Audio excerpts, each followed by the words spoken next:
On the 29th of November for Danganronpa's 15th-year anniversary, a special stage was set where we got a look into the playable demo of the upcoming Danganronpa 2x2 game. In this video, we'll go over what was discussed on stage by the producers regarding the game, what happened to the sequel from V3, what type of mechanics we'll be getting on the remake, potential new characters, and a bunch of more info. There's quite a lot of stuff to cover, so make sure to watch until the very end. If you guys find any of this info useful, do consider dropping a like and subscribing for future Danganronpa content, and make sure to stick around until the end of the video. Now, let's get into the news. Karaka appeared on stage, not in person, but with a video message, and welcomed everyone to the interview, celebrating the anniversary and telling a bit more about how it was coming up with the idea of the remake. He mentioned that he had been working with Chunsoft since Tokyo Games became independent, around the time when Raiden Code's development was over.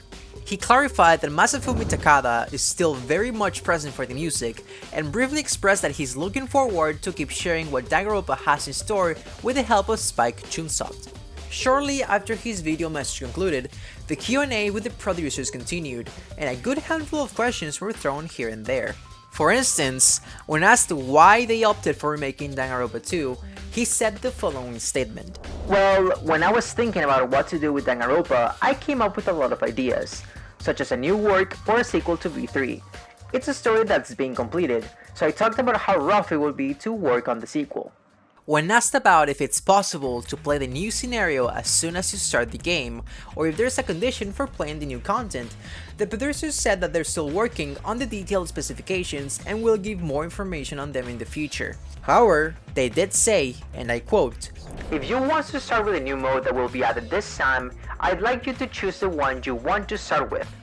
To me, it pretty much says the answer right away and leaves me to believe that you will be able to choose the content you want to access before you start a save slot instead of a branching path, but do let me know what you guys think it could be in the comments down below.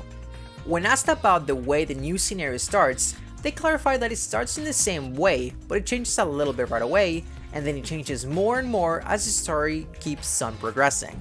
As I've said in my previous news video, I mentioned that the amount of content present in the new scenario will be, allegedly, the same as the original route. When asked about the volume of the completely new scenario and if the flow of the game is also the same as the original version, they confirmed that the structure will be pretty much identical, with each chapter maintaining daily life, deadly life, and of course the class trials. However, they did mention that some trials will get progressively longer, and that this aspect has made the amount of content on the new scenario be on par with the original route. This question in particular was the one that caught me by surprise the most. When the producers were asked if there's going to be characters that weren't in the original scenario, the producers refused to give a yes or no. Again, similarly to the previous question, this one is up for interpretation and anything could be possible.